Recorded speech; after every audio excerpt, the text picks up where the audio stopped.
Hello, Oh, look at your baby face. my baby face. Baby face. Baby face.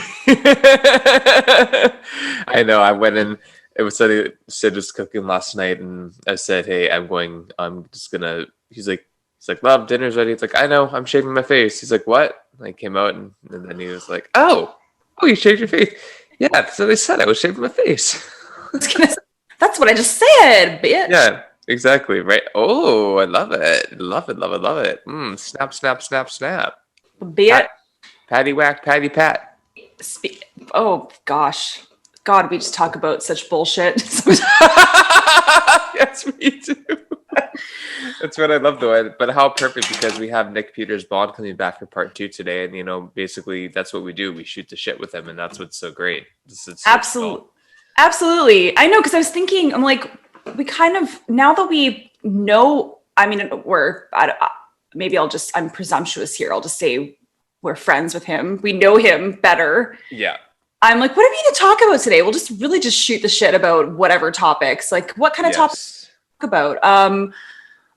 And I'll mention already off the bat that, like, when am I going to get this episode out though? Probably no, before this happens, people. So, 2021. We're still in 2021. June. Crap. What day is it? We're doing an Instagram live with Chef Nick, and we will be cooking something in our respective homes. Yes. With Chef Nick. And what I'd love to do is put out the ingredients that we're going to be using ahead of time so that if people want to join Right. in their own homes, they can cook with us as well. So, Okay. yeah, so that'll happen. Okay. Hold on. That'll happen, I think, on the 3rd. Haha, I was right. June 3rd. Okay. At 5 p.m. Pacific Standard Time.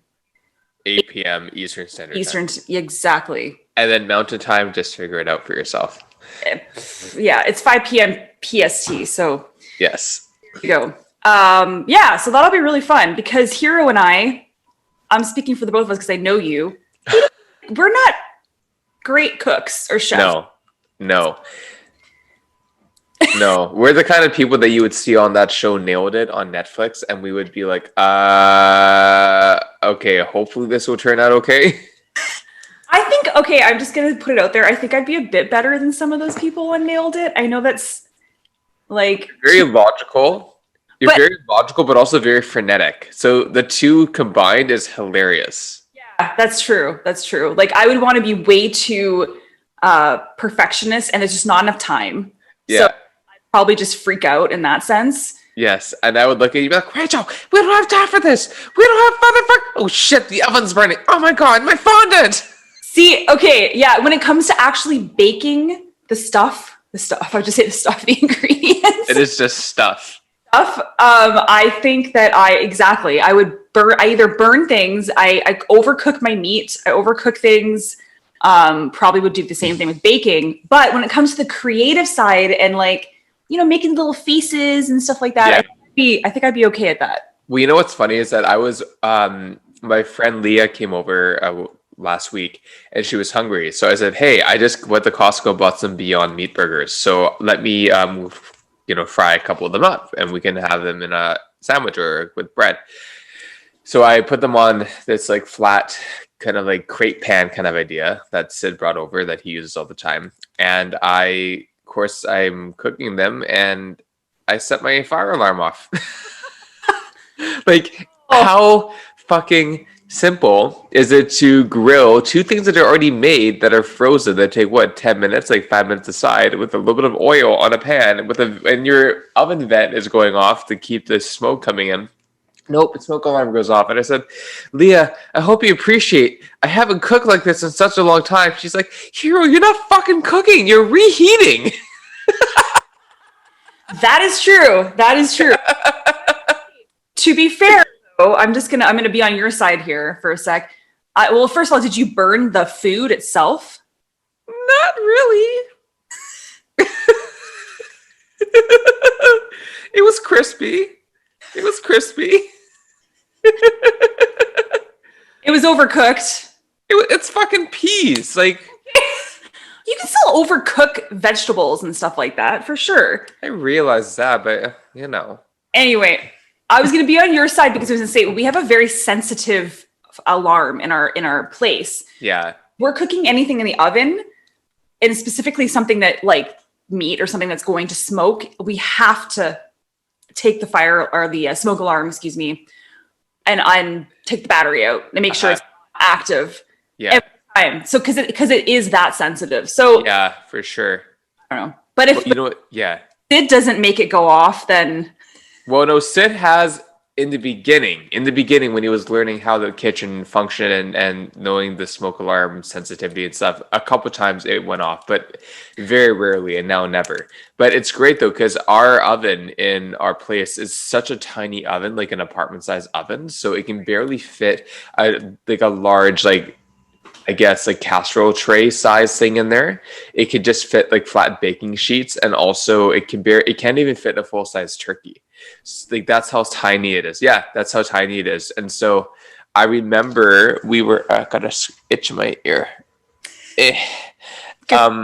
Anyway, so I remember that what we would always do when we have an oven is that you kind of have to open the oven like incrementally to let the steam or the smoke out. So we get the windows open, and then we get the air conditioner on now that it's warm enough out. And then literally I'm sitting on the floor.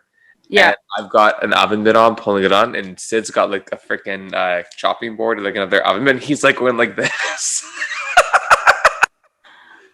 We haven't done it for a while because we haven't baked something in the oven like that where it's needed it. But when we do it, it's a whole thing. It's like a whole, like, you know, like as seen on TV. I think I need to see that in video form. Oh my God. She wants to see it in video. Oh, because can Sid hear me, but then... He can't hear you, but he can only hear me speaking. So it's funny. It's like, I think I got an idea of what you guys are talking about, but I have no idea. It's just because I know Rachel well enough now that I have an idea of what she's talking about. Back to the nailed it thing. I almost feel like, how funny would that be as a segment? I mean, we've had like a number of chefs on our show now, and Corey, Chef Corey's coming on too next week, I think. And to do our own version of Nailed It, like an Instagram live. Can we just call it Judith? Did you?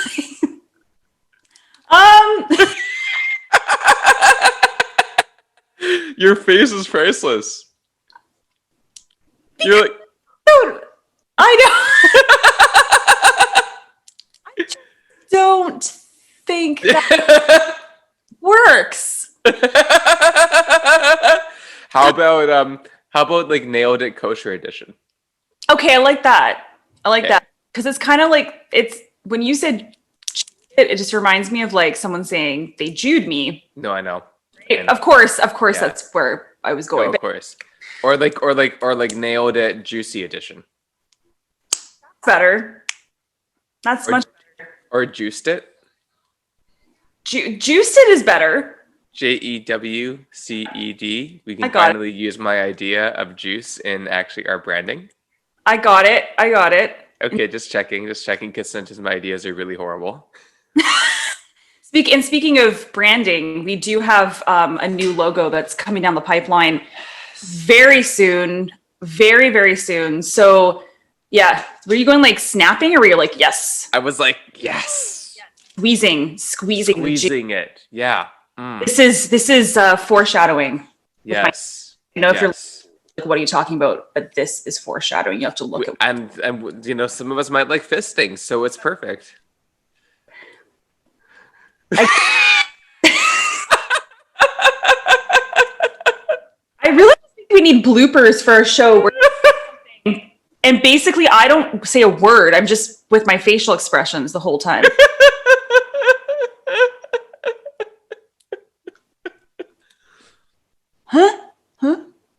Huh? What? Yeah. I have been told that I'm very expressive over the years with my face. You're very expressive. And father-in-law told me that actually early on in dating my current husband. He's like, it wasn't really like, it wasn't a compliment, and it wasn't like a slag towards me. It was not, it was just Just An observation. observation. She's like, you're very expressive, aren't you? I'm like, yeah, I guess I am. You are, and that's perfect though. It's perfect. We are both expressive and, campy and witty, and that's why I think we've been able to foster now, like, what, 62 episodes of us? I mean, and that's 62 episodes with other guests, not to forget the other episodes we've done, just me and you. It's amazing. Well, episode 60 will be uploading any day now. So, yeah, crazy. Like, we're going to have 100 episodes by the time we hit the fall.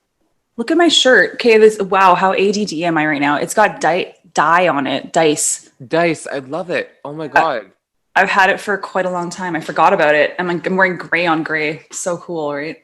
It's so awesome. Well, I'm wearing like my typical, I just rolled out of bed. I haven't regulated my temperature yet. And I'm wearing my UB, giving a shout out to an Australian / Los Angeles brand, UB, EUBI. And I'm wearing their Softism hoodie and sweatpants, which are super comfortable fleece, breathable fleece. And I literally wear it all around the house whenever I am at home lounging. It's like my go-to loungewear. If we were sponsored by a company, like for example, them, like UB, that would be a perfect like subtle segue into talking about a product. It'll happen one day. It would be like, yeah, by the way, it is cold in here. That's why I'm wearing my UB hoodie. Yeah, let me just show my my chest off for a second as I change. Oh, this bra, so good. Oh my God, La Senza. Have you heard of La Senza? Like, you would be incredible. They're only $5 on sale. Get those gazungas in check.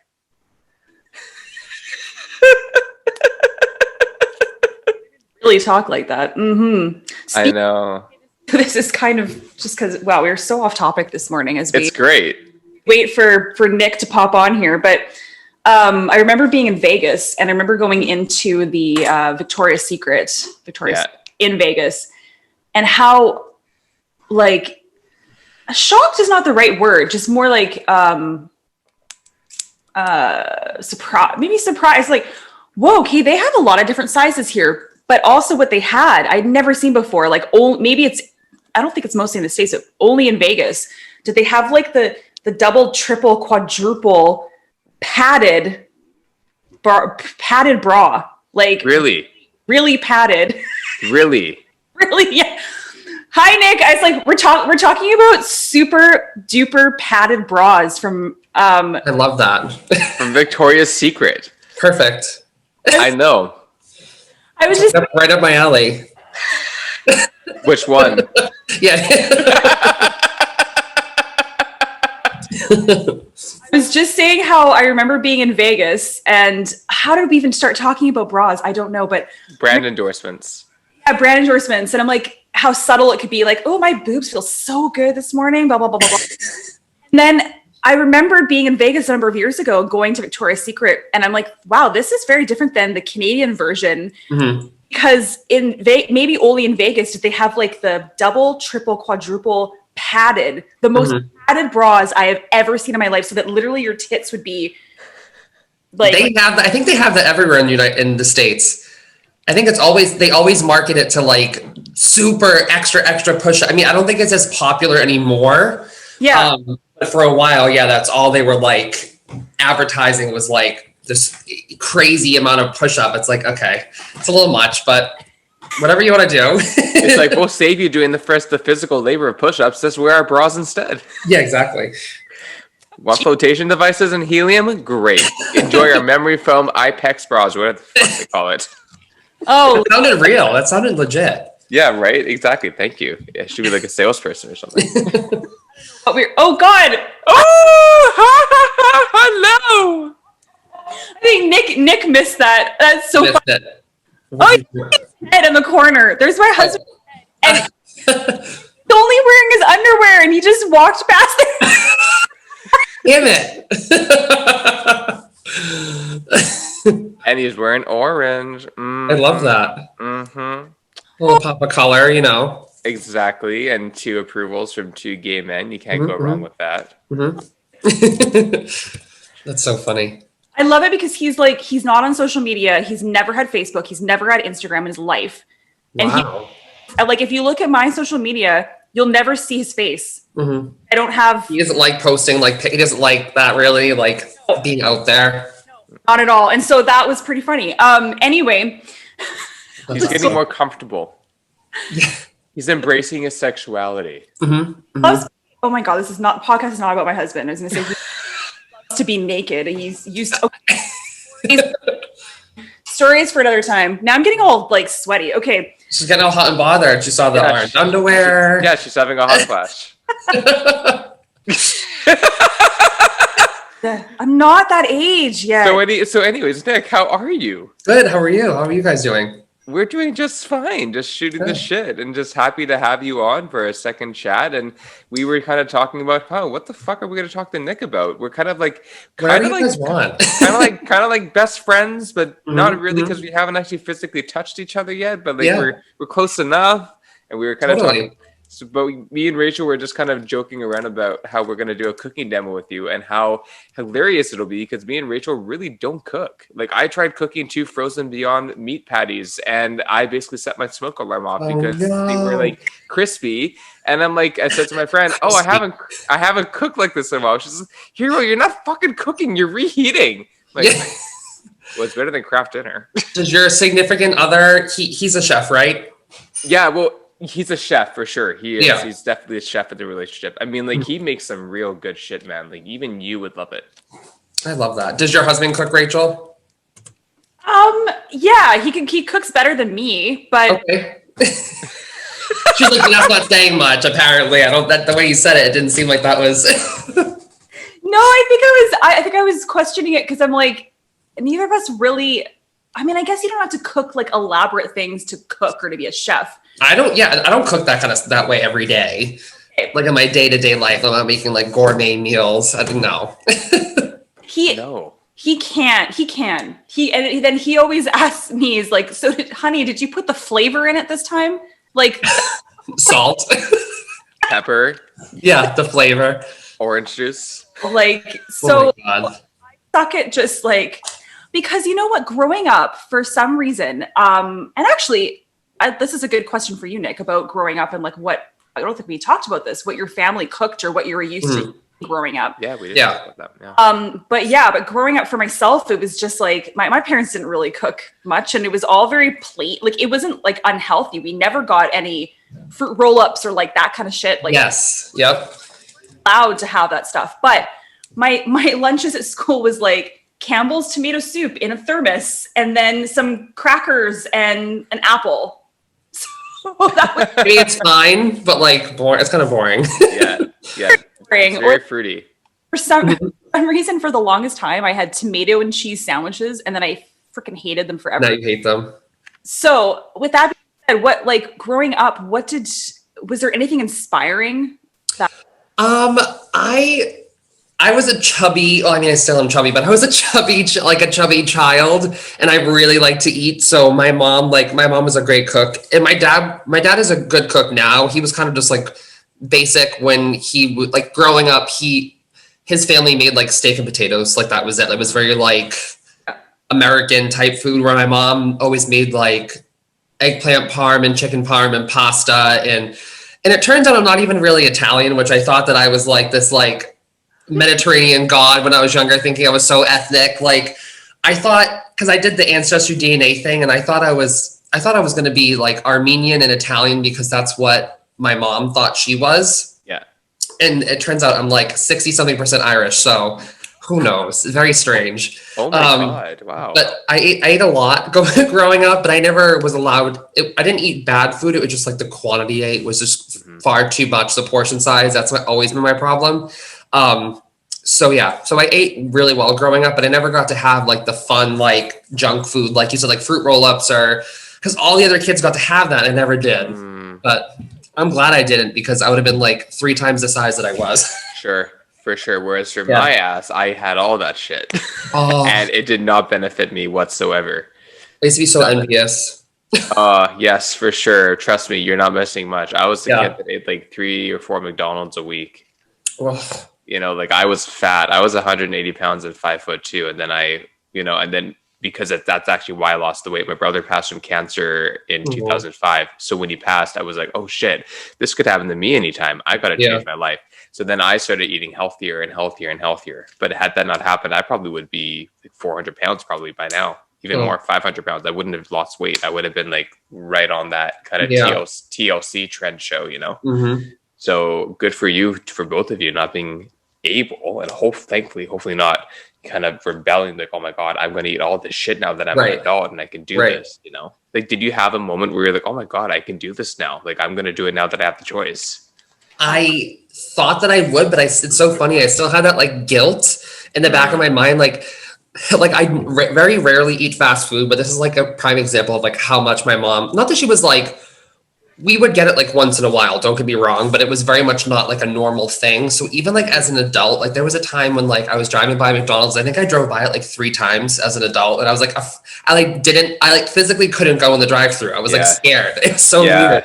I just was like, this is bad. Like, I thought it was bad. Like, I was told that that's not good to eat. That's not good for you. Yeah. But I mean, now, I eat obviously whatever I want, but I still don't like, I won't give my daughter that kind of stuff because I know me, like how, like me eating as a kid and growing up and then like being chubbier and then like, I don't want her to go through that. So I was like, okay, she can have her like treats once in a while when we're at like a birthday party or a family party, but like, not an everyday thing, because I feel like it's so easy. It's really easy just to give kids, just to give them whatever they want because they're whining or crying or whatever the case may be. And then it's just like, oh, well, it's easy. Let's just go through the drive-through. And I definitely don't want to do that with her. But as I got older, I was like, oh, I can eat whatever I want, but I still don't eat certain things just because it was like embedded in my brain that it was like bad. Like you shouldn't eat that. So, well, for sure. That's like me with alcohol and drugs or any kind of substance altering, mind altering kind of products, because like I still haven't drank to this day, smoked, done anything.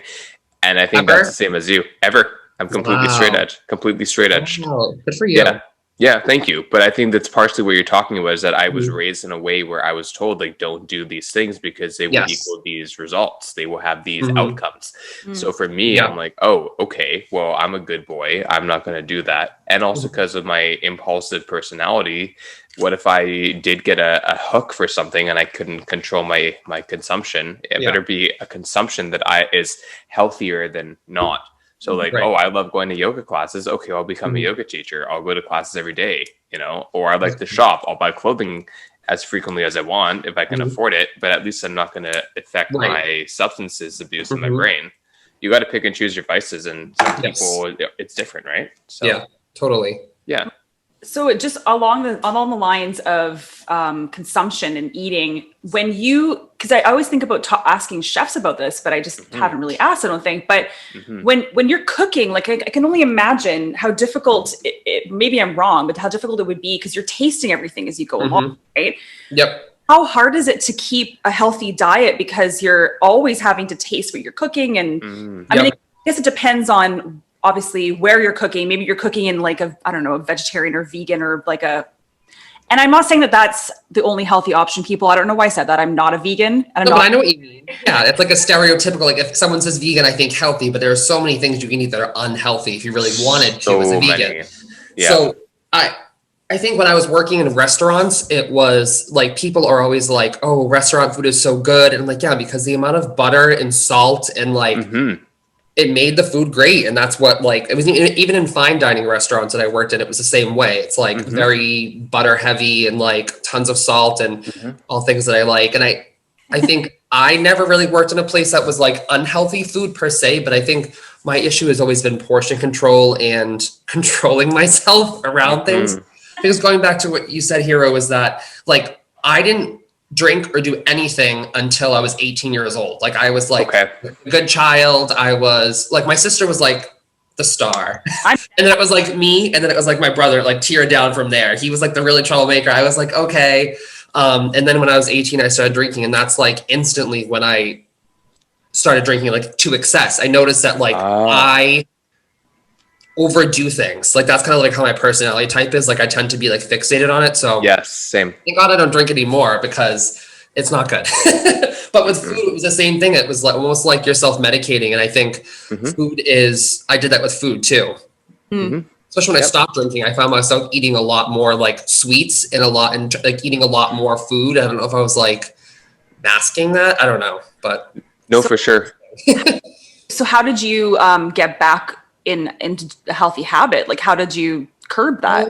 I guess it was never really like what I ate. It's like how much I ate. So I just have to like physically make sure I stop doing it. And so like I used to do a lot of like not fad diets, but I did used to like I tried keto, I did low carb when I was younger, and all that stuff works. But for me, it's not like I need like a lifestyle change, not a diet. Temporary. Yeah. Yes. It's only temporary, and yeah, it helps you lose weight. And then I'm like, oh, I'll have fun gaining it all back. And then I'm just like, go back to the next thing. So I'm still trying to find the balance of like eating healthy and more just having a healthy lifestyle more so than just doing diets. Because I feel like for me, it's either all or nothing. I'm going to go in and do keto and eat low carb to like the max and then lose a bunch of weight. And then the second I stop, I'm going to gain it all back. Yeah, exactly. And I'm all or nothing as well. So it's hard to find that ability to moderate and kind of just be like, okay, here are some examples that work, and it might not give the full effect, but it's better than doing what I was doing prior. So maybe there's a in between. Hence your point. It's a lifestyle.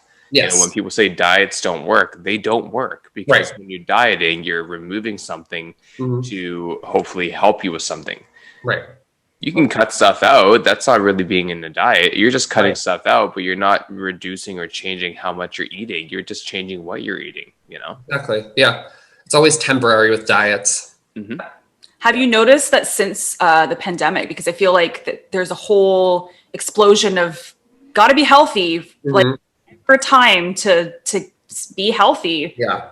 Perhaps have you noticed that that's changed in even your catering business or what people ask for or what's I don't know. Like if is that not necessarily. I have noticed a lot like in the beginning of the pandemic, people were like, I was like not doing anything like health wise, like working it or anything because I was just like, I feel like everyone else is doing that. And then it started becoming like, well, now's the time to do it. You have all this extra time, but I really didn't have all this extra time because I was still working.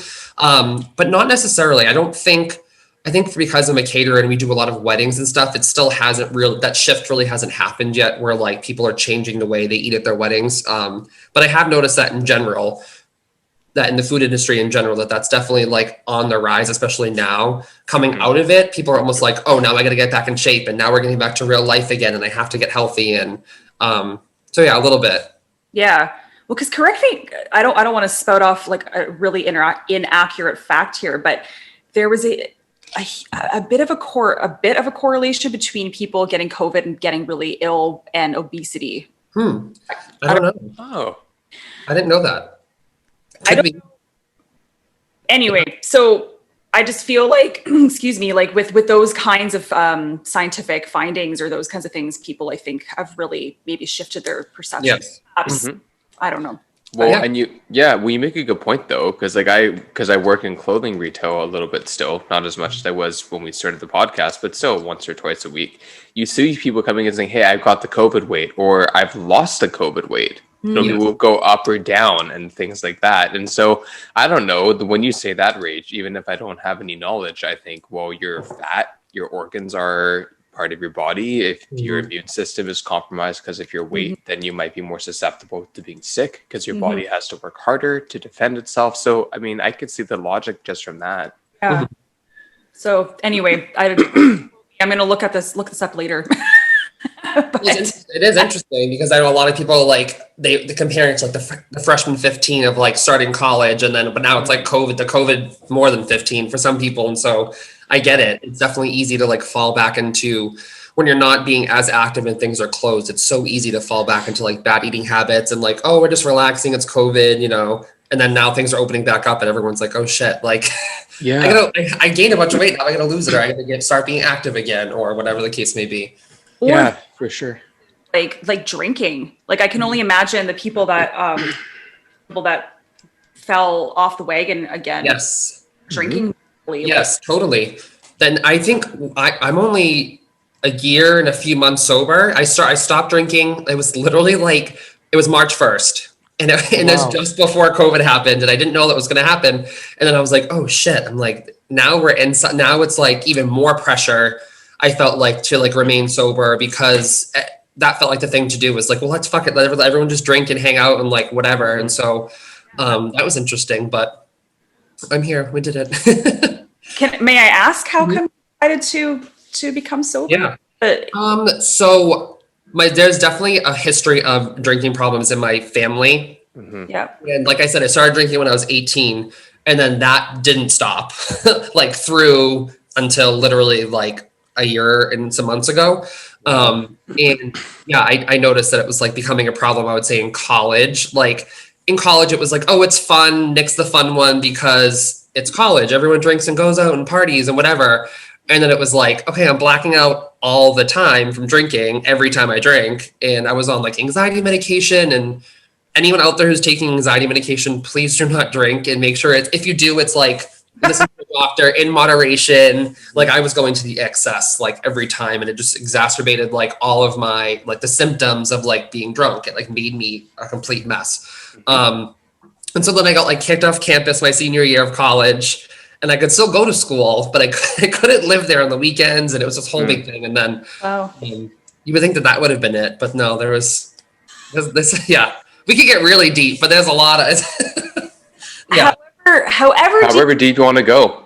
Yeah. No, really. I think that's a really a great opportunity for you to open up to people that you trust within reason.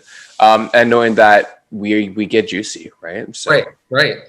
Yeah. And then after college, I became 21, and that was like, well, now I can drink in public and drink when I'm going out. So that's even better. And then I came out at 21, and then I used alcohol as like a coping mechanism for like coming out and like being more comfortable and going to like a bar or a club or something. And it was just so easy to drink and then feel like your inhibitions were lowered. So you felt more comfortable with yourself and being around other gay people, because I hadn't really been in that environment before.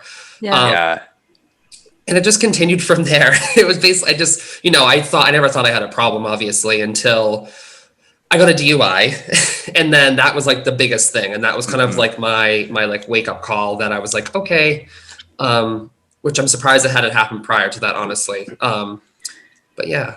Well, you were ready. Like I really truly believe that certain times in our life, like when we're ready for a change, we're ready to heal. It's kind of the universal timing. And so like, did you have what kind of tools did you go to see a therapist, or like, was there? I'm in therapy currently. And then when I was drinking that whole time, I was also in therapy, because as I was coming out, I think I started therapy right out of high school, like early when I was like 20, 21. That's when I first started seeing a therapist, when I was coming out, and that really helped me. But I was always like off and on with drinking. Like I would be like, okay, I'm not going to drink for a while. And then like a month or two went by, and I was like, see, I can stop drinking. It's not a big deal. And then literally the same pattern would happen. And I noticed now, looking back sober, I'm like, it literally was like on repeat. It was like months no drinking, come back around, ease into it, spiral. Okay, stop drinking. 2 months, it was like this whole pattern. And I was also on medication that entire time for anxiety, and it not a good combo. So that was my only really vice, was drinking. Luckily, I never really did any like hard drugs. I never did anything like that. But yeah, it was like a constant like thing. And I look back and I'm like, it must have been so tiring to try and keep that up, because I think of now being hungover, and I would be miserable. Like I never want to had that feeling again. Like I used to be hungover so bad. Like every time I went out, I would like black out. So it's like a never ending cycle. Wow. In some respects to that, because I did well, and there's alcoholism in my family too, with a couple of relatives, and so it's interesting, because I don't know if you feel this, but it's almost like not even, I mean, it is you, but there's almost like some other view, like genetically, that when you felt that urge just to like drink, it wasn't even, I don't know if that makes sense. It wasn't even you. It's like something deep. No. Yeah.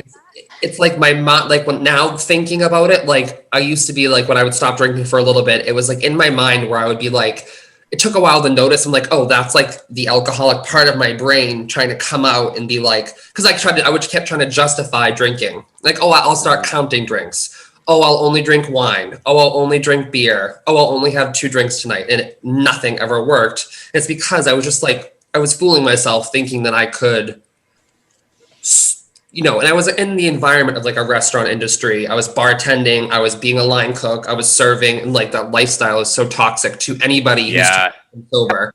Like we would go out after work. We would drink at work, go out after work, wake up, hungover, go to work the next day, and just do the whole cycle again. And I just thought it was like normal. Like everyone else did that too, the people that I was around, but not to the extent that I was doing it. And I guess I really didn't notice that until, recently.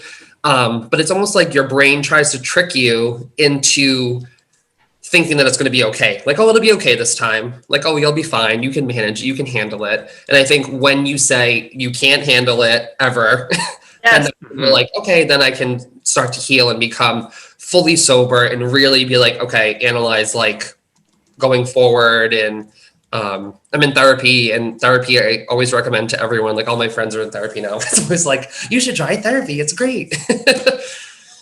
Oh, same. Yep. It's awesome. I tell all my friends, and I'm just like, therapy it's nice to have a third party who will be honest with you, non-judgmental, but honest, and they're not going to tell you what you want to hear. And I think it's hard sometimes when you have friends and family, you go to them saying like, I'm a complete mess, whatever. And they're just like, it's okay. Like you'll figure it out, but you need someone to be like, no, it's not okay. Let's figure out some tools to deal with that and then move forward kind of thing. Yeah. And luckily it seems like you found a therapist that gives you the guidance and the proper attention that you require to help support your path to whatever what your path wants to lead to. Because it's very easy for a therapist to project their own self onto you, which means they're not being a therapist. They're not even practicing therapy. But a lot of people do. It's like, okay, this is your blanket statement. This is what you need to do. Go do this and you'll be fine. It's like, no. You need to do the work, and there's a lot of stuff that's so deeply psychological that we don't realize until it's unpacked. Mm-hmm. Yeah, it's very psychological. And I was listening actually to, oh my gosh, maybe it was Joe Rogan's podcast recently, and he was they're talking about alcoholism with actors and comedians and stuff like that, or just in people in general. Like some people like yourself and like a lot of people out there just can't have just one drink, or they just can't. Never. And some people can, and it's just the way it is, Like I tried the whole moderation thing, and that it never worked. But I would tell myself it would work, but it never did. Unfortunately, or fortunately now. But unfortunately, some people just can't handle having one drink, and I would do it once in a while just to like prove a point almost to myself. Like, oh, well, I'll have one drink and that's it. But then I was like thinking about having another one, but I didn't. But it's like, it wasn't the frequency in which I drank, it was the quantity when I did drink. So it's not like I wasn't the type of person to drink every single day. I wasn't like that. But when I would go out, it would be like to the extreme, So everyone's different. Your partner, I think you were saying that he does have the odd drink. Is that hard for you? No, it's not. And maybe it's because, he's been with me this whole time. And so I'm not really affected that way. I know some people can't have alcohol in the house and they can't be around it, but that's not really how I feel. I'm totally fine with it. And maybe it's because it's been over a year now, and this is the longest period of time where like I've been sober, that I think once you start getting over that first year, it's almost like you start thinking about things in a different way, and your mind is totally clear, and you can start really analyzing things, and like, it's interesting. You start seeing things in a different way. Yeah. And do you find being a father of a child is an influence for you? Does it give you a feeling of you want to be the best version of yourself for your child so they can see that as a model? Does that influence anything? Oh yeah, 100%. And when that was pretty much like the catalyst initially, was also her, because that was like the biggest thing is like, I don't want to like jeopardize my child, like anything like that, or just have her see, because I have friends and family and stuff that I've seen who are alcoholics, and like you see people who like grow up with like an alcoholic father or mother, and like you see how it affects them. And I was like, I never want that to happen. Like that's like my biggest fear. So I was like, thank God that's over and done with. But yeah, it's really sad. Some people don't get a hold of that kind of thing until much later in life, until it's already affected so many other people. But yeah, I'm lucky that I kind of nipped it in the butt now, because that could have ended very differently. So I'm very happy about that. So good. That's awesome. Good for you. Like it's so huge. And I just like, I hope that, some people that are listening to this, I know we're talking about, going into some deep vices here, but hopefully there's some takeaways of things that you can do to get yourself out of wherever you are, the dark place. So it's interesting that you talk about the industry that you were in, because we had Mary Lou on for the second time recently, and she was talking about also, because she loves her champagne. And she was just talking about how she does have to be careful, because in that industry, like, you're finished work, and it was, what was she saying? Like, I don't know, counting down the seconds till they could have a drink. And that was like a thing. And the bars open later, even though the kitchen's closed, and your teams are just at the, and you're there till like 2 a.m. You repeat the cycle, and you're back at like 9 a.m. the next day. Hungover, feeling like shit, throwing up, whatever the case may be. And then you have to go work a 12-hour shift again. And then they want to go out the next night, and you don't think you can do it. And then you go out and you're like, oh, this is great. It's really, and I don't think that like, and there's been like several like articles I've read and like interviews, but mental health and like as a chef is so big, because people think it's taboo to talk about, but it really is a very toxic industry. Don't get me wrong, there are some great restaurants I've worked at where everything's very positive, but it's definitely easy to fall into unhealthy habits or patterns when you do work in that industry, especially as like a line cook or someone who is like still young and like going out. And then if you have mental health issues, anxiety, depression on top of it, it's just it's a recipe for disaster. And I don't think people talk about that enough. No, for sure not. I could never imagine myself working in a restaurant of any kind. At any kind of food and beverage. Never. It's funny. Like that's something that I've never done either. I've never worked as a server. I've done a lot of retail. So my thing is like retail instead of same. Instead of serving. But but I have to say, actually, so I was for a number of years, I was a sales rep traveling around Canada and some of the states. Never made it down to where you are. Well, I did go to New York. I've been to Manhattan, but not over to Massachusetts. But anyway, there's definitely our industries where, especially when you're hopping around and you're traveling to different trade shows and in sales and you're meeting people, and like, what do? The social thing is you go, and so 100%. And so like, luckily I never got into this.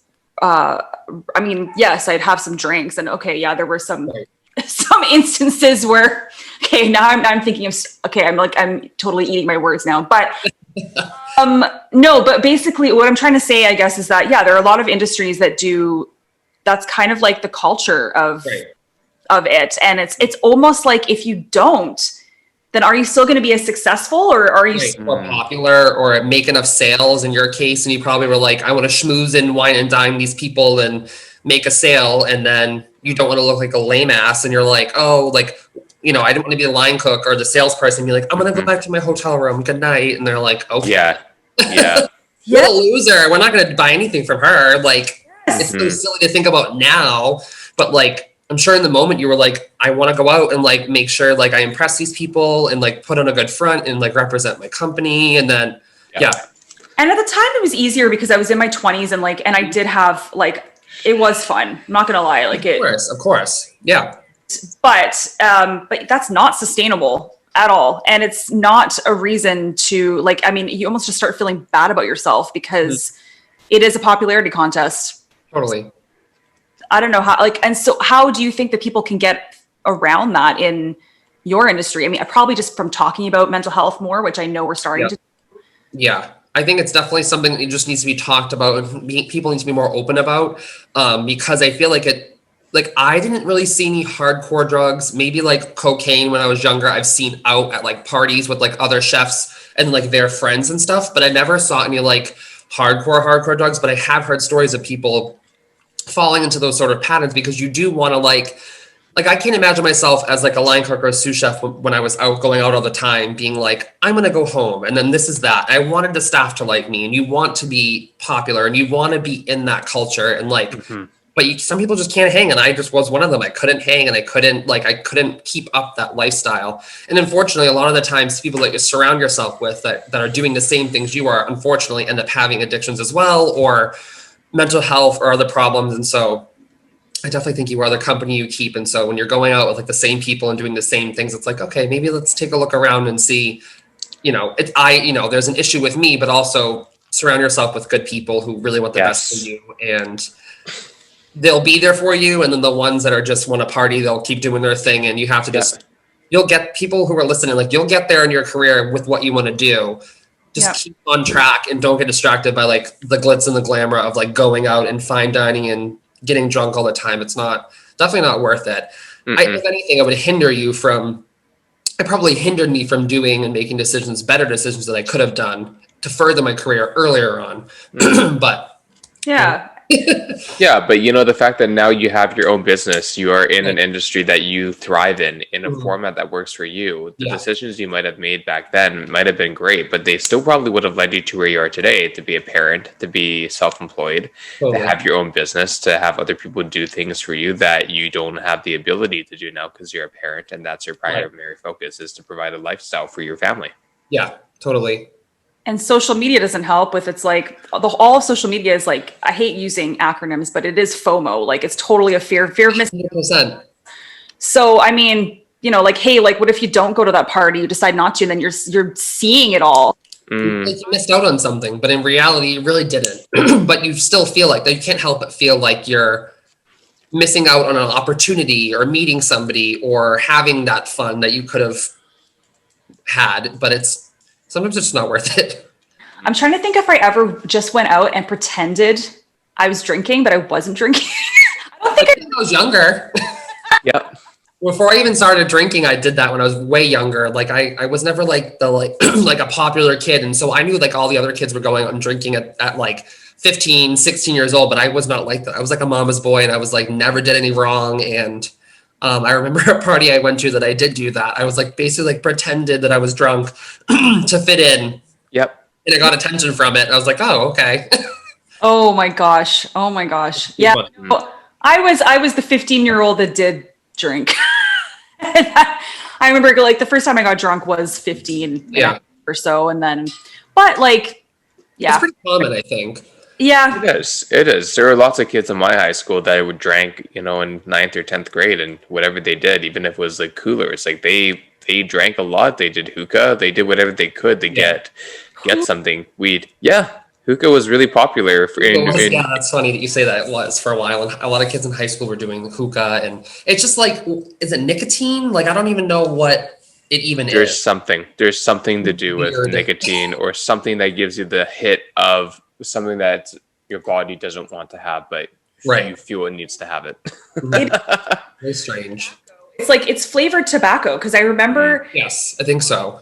I went to Turkey once when I was in my early 20s, I think. And I bought a hookah from in Turkey somewhere. Very prevalent there. There's a lot of hookah lounges. Yep. And, it's just, that's what it is. It gives you like maybe that instant kind of slight buzz, and then I forgot about that. I love it. All that memory lane.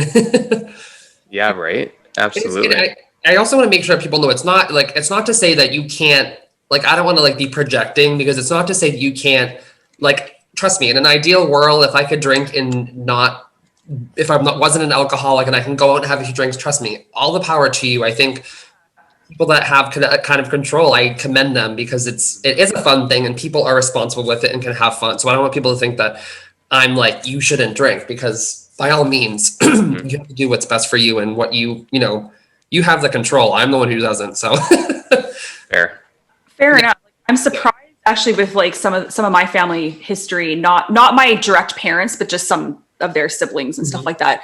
But yeah, getting older now, I can just have like one drink or two drinks, which is interesting. I didn't think that was possible. Like, I actually don't want to get hammered anymore, because I know the consequences now as I guess it's just getting older and maturing perhaps, but because I know the next day, and it's not even feeling nauseous or headache or whatever. I get fucking depressed. Yes.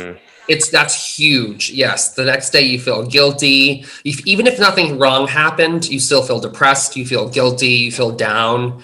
You question everything. It's the worst. Even on top of the hangover, I think that's the worst feeling in the world. It's like the mental part of it. Yeah, physically you feel like shit, but you know, mentally you're like it fucks you up. You think like, did I do something wrong? Did I say the wrong thing? I feel some you don't even know why you feel guilty or depressed. Sometimes you're like, nothing happened. I shouldn't feel guilty. I shouldn't feel this way, but it's a depressant. So alcohol is a depressant. So it definitely does that. Exactly. Yeah. Exactly. Yeah, for sure. And what I'm wondering as well is kind of taking it into the restaurant industry, even though you do more catering now. What have you noticed in the restaurant industry in Massachusetts, in Boston, kind of like pre-COVID, during COVID, and now as you guys are opening up a lot more, which is, I mean, of course, the world is going to open up a lot more, but it's just, okay, humor my ignorance. But it's interesting that the States is actually doing something correctly and advancing in terms of vaccination rollouts versus Canada, because usually Canada is leading. So what has that been like on your side of things, and also in your state, in terms of seeing how people are like, yes, we're vaccinated, we're double vaxxed or whatever, we're opening up restaurants, we're going to indoor facilities. Is that happening in your territory or not yet? It is. I'm fully vaccinated, and I know a lot of people that like are in my inner circle are. There are a few people who are like, I'm not getting vaccinated, but I don't even entertain that. I'm just kind of like, okay, you know, I'm not going to argue with people. No. But I think the governor of Massachusetts just released that May 29th is going to lift the mask mandate, which is really big. For a while, I was like, I don't know if this is ever going to be lifted. Like, but yeah, they're doing that on Massachusetts on May 29th. So like in 10 days, they're going to be lifting the mask mandate. So you can be, I think it's outside and I think it's inside, because I think what they're struggling with is how are you going to police people coming into like, well, they're leaving it up to the store. So if you own a small business and you have like a little boutique shop, you can still say you have to wear a mask to come inside. But if you don't want to, you don't have to. Like saying that to like a store owner. Like I still work part-time at my friend's butcher shop and he's struggling with that. He's like, do I say, no, you don't have to wear it? Or do I say, yes, you have to? Because then if you say if you don't have to wear a mask, if you're vaccinated, how are you going to police that? You're going to ask people for their vaccination card? Yeah, well, that's the only thing. So I think it's kind of like you either have to trust people to do the right thing, which unfortunately I don't trust people to do the right thing. You have to either trust people, or it's like you have to make them wear masks in your store, which they're leaving it up to the store owners to do that. Like if they still want to have people wear masks, they can. But as far as the state's concerned, they're lifting it. Yeah. And Denver is doing that too. Colorado is doing that too, because like with where I work, we have a store in Denver. And so you can see the recaps from the manager. And so, yeah, the manager is saying, interesting happening. So, you know, there's no requirements for distancing and there's no requirements for mask wearing. And I'm like, holy shit. And you guys still have to wear masks? Yeah. Yeah. Nick, I just got my first vaccination last week. I'm only getting my first one on Friday. Like people are just as of, I think it was about a week ago, those that are in their 40s, 30s, now their 20s are finally able to book their first vaccine. Yeah. And the second one, I think we're not even getting for like 4 freaking months.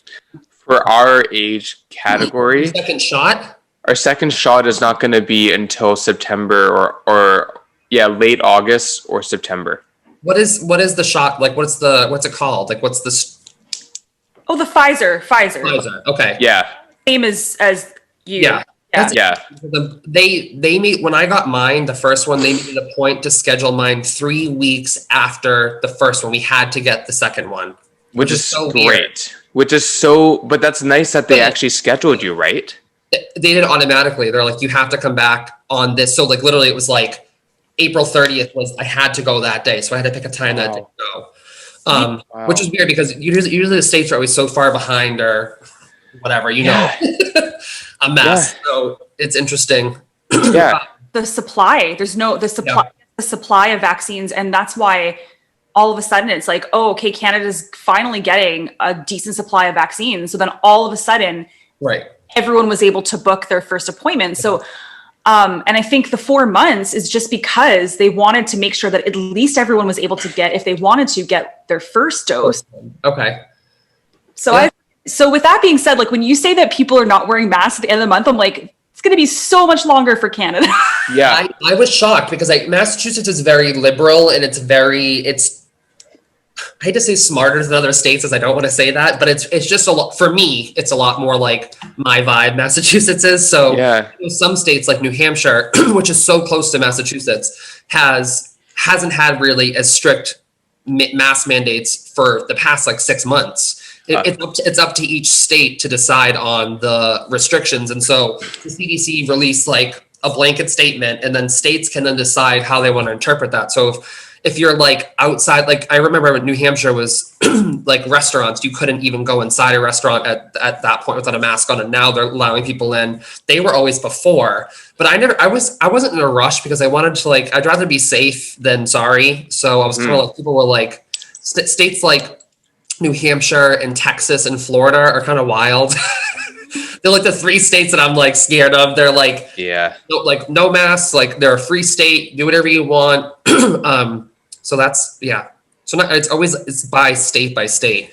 So it's interesting because certain states are so liberal and certain states are so conservative. And the United States is weird. It's a very weird place. We have so many of those fucking states though. Like what, 52 states or whatever? It's a lot. Yeah, it's a weird place to live. And like, I'm just glad that I was born in the state that I was born in. That's all I have to say.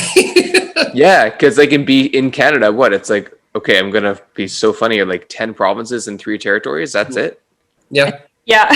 Yeah. Okay. Just making sure I got my math correctly, lucky 13. But still though, I mean, and we're so much more spread out than the States. The States is so condensed. And for us, we're so spread out, especially like, I don't remember what the actual population is of BC, Rachel. Do you want to humor me here? Like, Looking it up. Look it up. It's way more spread out. Like I feel like, I don't know, people always joke about like, especially during COVID first happened and when Donald Trump first became the president, everyone was like, we're going to move to Canada. Canada is so much better. Everyone wants to run to Canada and flee. Yeah, it's crazy. Well, we had a plan to actually offer Americans to come immigrate to Canada if Trump did get reelected. I remember that was a whole thing. My husband and I even talked about it, like jokingly, but then we were like, wait, could he really win again? Like when we like, it's just crazy. Thank God that did not happen, but thank God. So British Columbia's population this year will reach around 4.9 million in BC.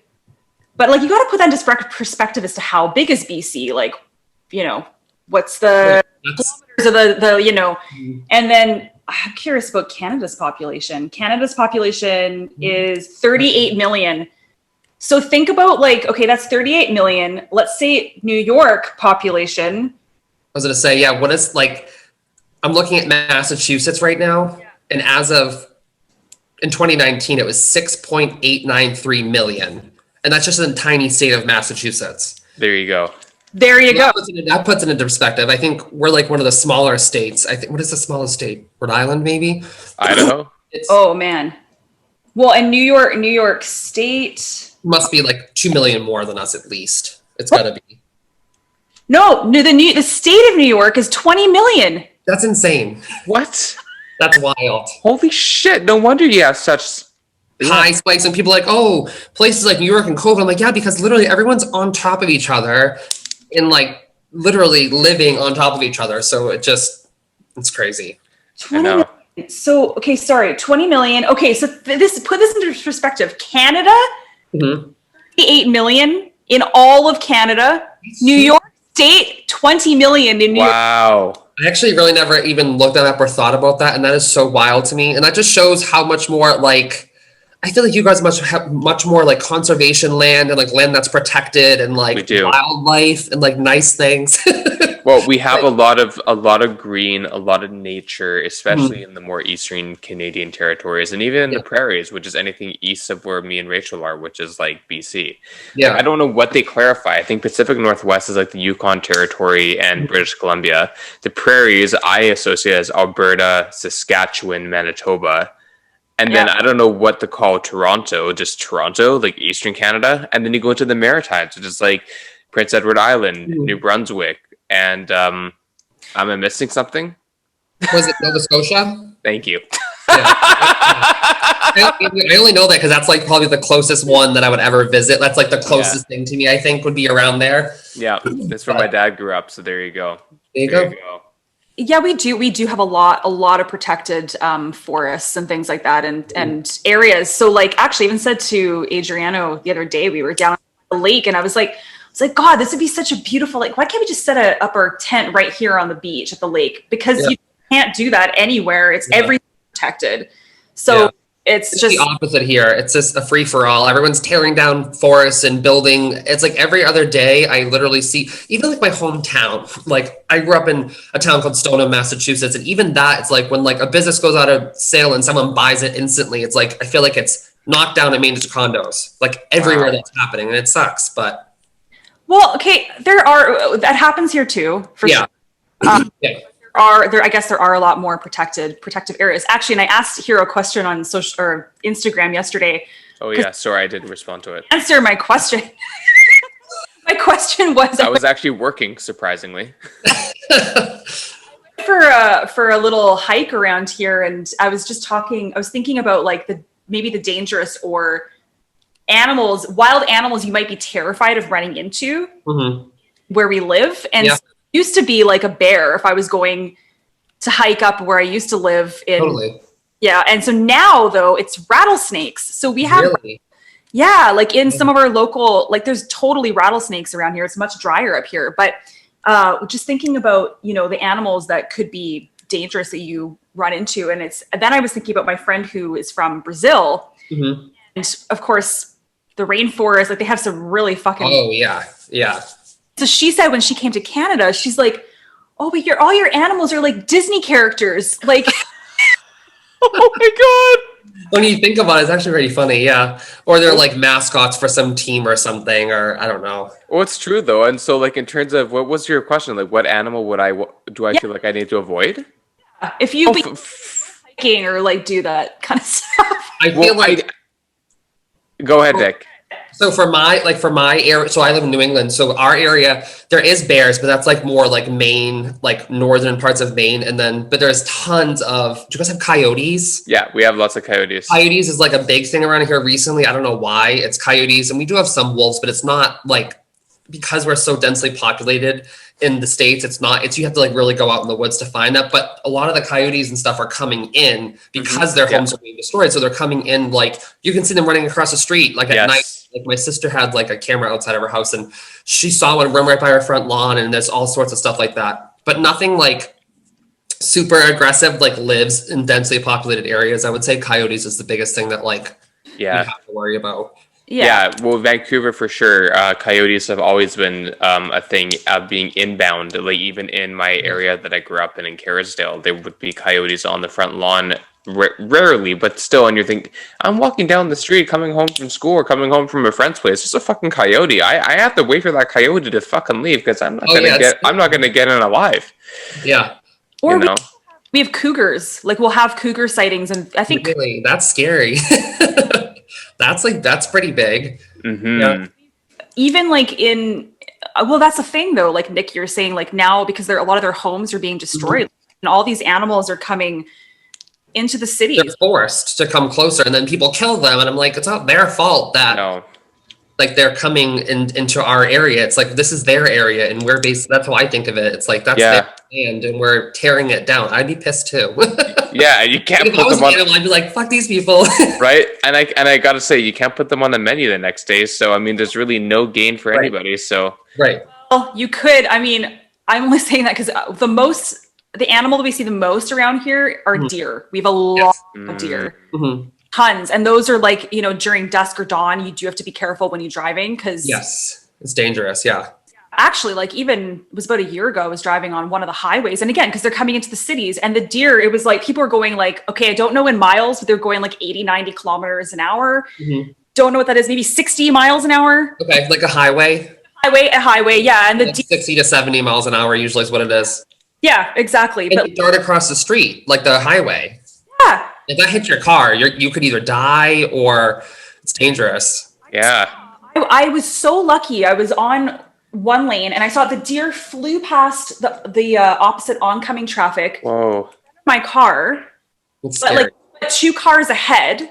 So it was but the van that was driving on the right of me fucking smoked that deer, and I must have burst into pieces.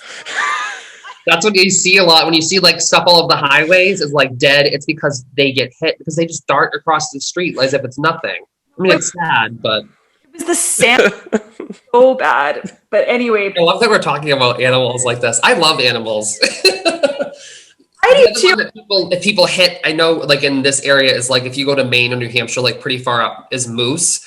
And if you hit a moose, they say it's like you're gonna die pretty much if you hit because they're such big animals that like if your car hits it, you could die. Like yeah, it's wild. I know. I know. I think the only animal that I can think of, because I'm really sheltered in Vancouver and don't even go into like the mountains, which are super close to me. I gotta say, like Canadian geese.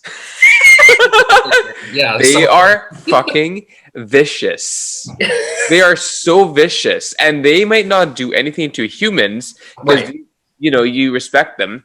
But literally, they're the kind of bastards that will go across a full busy intersection in a Slowly. high traffic space slowly with like 100 of them, and they have no choice but to stop. They expect you to stop, and Canadians will stop for geese to cross. It's a legitimately a thing. Yeah. There are. It's funny you say. I forgot about geese. We've got tons of geese. Too. Thank God they end up in coats. Seriously, they keep me warm in the winter. Someone's gonna call PETA on you. Oh God, no! And if they do, then fine. Call them. I don't give a fucking shit. PETA shit my ass. Is really just yeah. We have really cute marmots. Mm-hmm. Oh yeah. Say that again. Is it like a rodent or something? It sounds like it. Your face is like. Is it like a? I'm like thinking like the name sounds like a prairie dog or something. Yeah. That's kind of like what it is. It's like a gopher. Okay, yeah. Oh, gophers are cute. They're cute, but I think they're still technically rodents, right? Aren't they marsupials? I don't know what the fuck they're called, but they're I don't know. They're cute. small and fluffy and have really weird teeth. Yeah. Them on the side of the road, probably dead a lot. I'm assuming.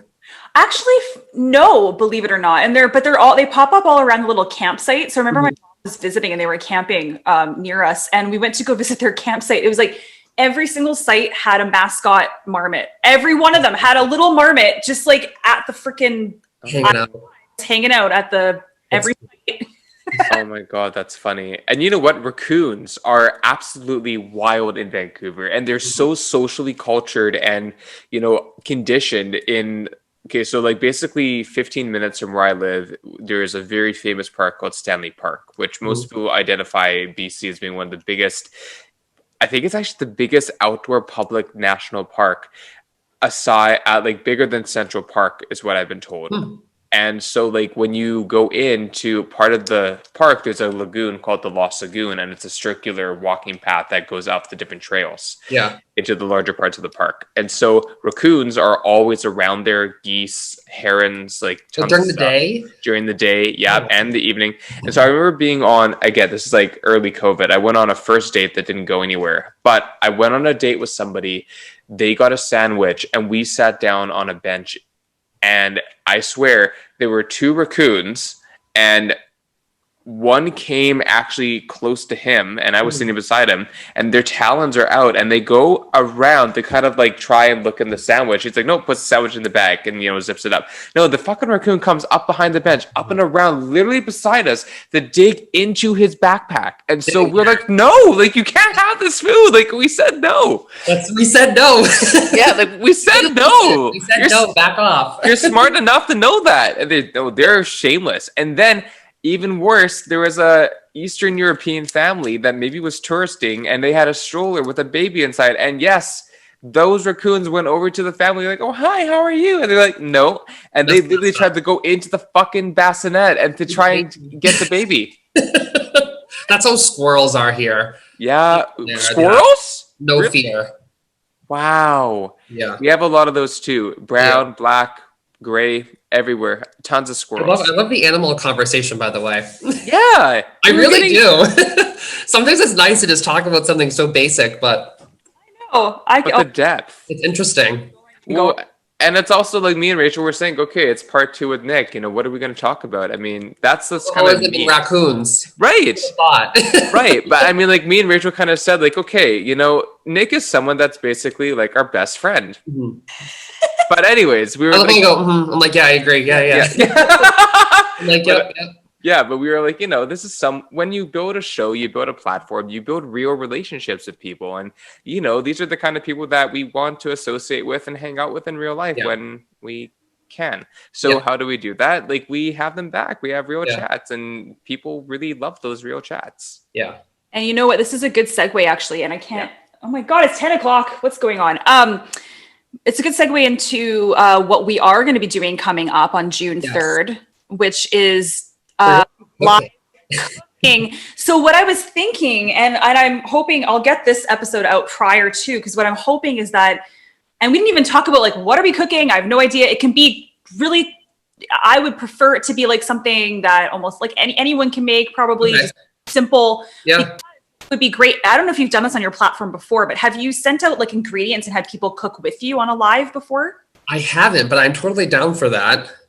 I've only done like one-on-one cooking class with like people who have like, I don't offer it, but people have reached out to me and I was like, sure. So I did it recently with someone. It was like his birthday and his like partner had then like, he would like surprised him with like a cooking class by me over like Zoom. It's actually really cool. Yeah. That's so cute. Yeah, it was cute. Oh my God. My idea was like, maybe just, I don't know, like a few days before or whatever, we'll just, on our socials, we'll just say, hey, if you want to, do it along with us, here are the ingredients you'll need to get. And totally. So that would be kind of fun. And think of something like simple, but not like too simple. Yes, exactly. Something where there's an ability to really fuck up. Yeah. Something that also will kind of maybe impress people a little bit, but it's not super hard. And I know Hero has some diet restrictions, though. That's the problem. That's the funniest part. But also keep in mind, I don't necessarily need to eat it. True. Oh, come on. You have to. We'll cook something. Tell me your diet. Well, message me on Instagram what your dietary restrictions are, and we'll figure it out. I will, for sure. I will, for sure. I'm sure a lot of people, and I'll say them verbally because I think people will be able to relate to this. Basically, like, I am a gluten, dairy, nut-free pescatarian. Okay, that's fine. And there's a lot of options, lots of plant-based foods. Yeah. Tons of options. Perfect. Lots of options. I've seen worse. That's not bad. I'm not on the master cleanse, people. We've gotten cards from people at restaurants that have like all their allergies. And these were more like allergies, and it's like wild. And I always feel so bad for people to have like that. But gluten-free, that's easy. Dairy-free, we can do. And pescatarian, I love fish, so it's perfect. Yeah, and no nuts, because I'm actually anaphylactic to peanuts. No, we don't need that. Yeah. No, we don't. Not at all. Not at all. So there you go, right? Okay, cool. Is that to any nuts? Hero? Yes, peanuts. What was that? Peanuts is the thing. Okay. So it's one of those things where, peanuts, but I can do coconut. That's the thing that's confusing. I can do coconut. I can do seeds. But I definitely, no almonds, no one of that stuff. And technically, I'm actually only allergic to peanuts. But just for safety, peace of mind, I just avoid any other kind of nut products other than what I just said. A lot of times they're factories. If the place is doing almonds or peanuts, they always have other nuts there too. So it's not even worth it. No, that's my point, right? And if you don't know it, then why? If you haven't had it, same thing, then why do you need it? Yeah. Yeah. Absolutely. Well, Nick, I mean, we already kind of plugged some things on your previous episode. We'll put all the links, everything in the show notes anyway, but is there anything you want to leave? Like, is there anything?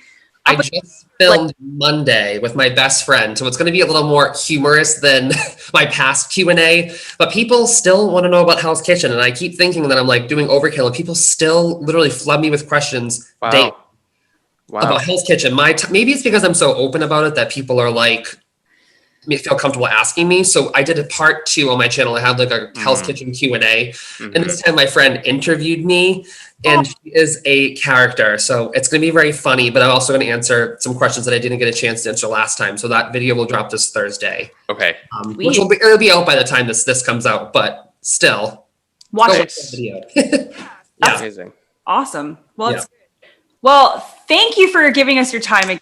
Of course. Thank you for having me again. Absolutely. Thank you so much for coming back. We are so excited, and we are genuinely grateful that we have this kind of rapport and this desire to connect with each other in and out of the podcast. And so we will continue fostering that, because it really brings a lot of light to my day. The fact that, this person actually is real and, wants to be real with us, and we want to be real with them as well. So, well, Just felt like a good chat with friends. So Yeah. I didn't feel like we were having like a podcast interview. It felt more just like casual conversation amongst friends. Exactly. And that's what we want to foster on the podcast as much as we can, regardless if it's a second time meeting someone or if it's the very first time and they don't even know who the hell we are, but they said yes to come on. That's what we want to foster. So And there it's you go. getting to know you guys too. yeah. Yeah, exactly.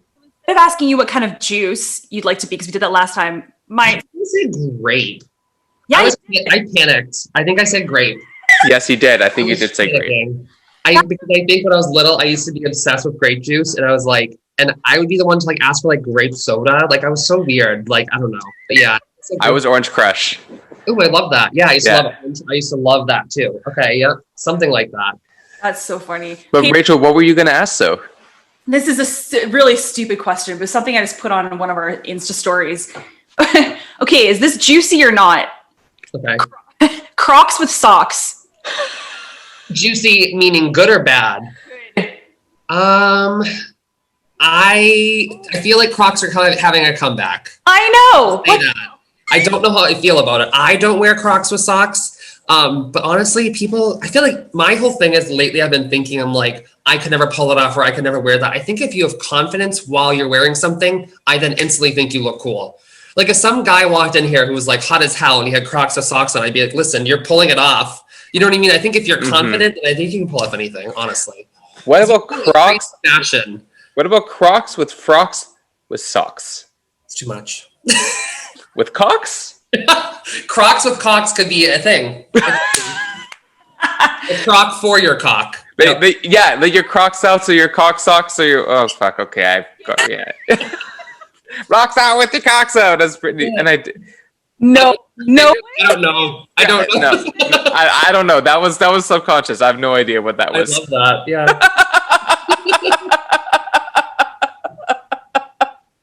On Crocs. Woohoo! Exactly. And then I do like just Yeah, and then it goes. yeah. Sit in your hands. Yeah, exactly. Hands are clasped. I think it's because before you hopped on, Nick, we were talking about our new logo. Like we're finally getting a more professional logo done, and we were just talking about we're doing foreshadowing because there is something to do with this hand, and so then talking about like anyway, lots of stuff that's not this action. Yeah, exactly. In the skin and the flesh. Part 3 will be after dark. Yes, I love that. Oh my gosh. Okay. We'll set that up. Absolutely. Well, we'll be in touch about the cook. Okay. The cook. Oh my god. Wanted to say cock, I know. Yeah, exactly. Oh god, I could definitely use some for sure. Same. I guess that's the trade-off of being a parent. Ew, no, he's not there. Okay. Oh, the library is fully open. Okay, I'm sweating. I'm over here. I'm getting overwhelmed. I love it. Getting a little bit beklemst, a little bit schwitzt. A little bit. Yep. All right. Well, we definitely. Huh, Rach? What? What the hell accent was that? It was terrible. The staffers, I knew what you were doing. Because it's schwitzing. Is that what it is? Yes, schwitzing. I know that term. Okay, because I schwitz a lot. So yeah, exactly. Me too. It's a healthy sign of letting your body release whatever it doesn't need. Oh, that's perfect. I'm going to use that. Yes. It's like, you're toxic people. Like, I'm actually just releasing things that I need to get rid of today. Yeah. Leave me alone. Yeah, if my body is crying because it needs to let go. Shut up. Yeah. On that, amazing. Release those toxins, everyone. Get out there, exercise, be healthy, be safe. I'm going to go schwitz on my bike right now, so there you go. Yep. Perfect. All right. We will be in touch. Thank you so much. Thank you. Okay, we'll talk to you soon. We'll see you on the 3rd. Bye. Bye.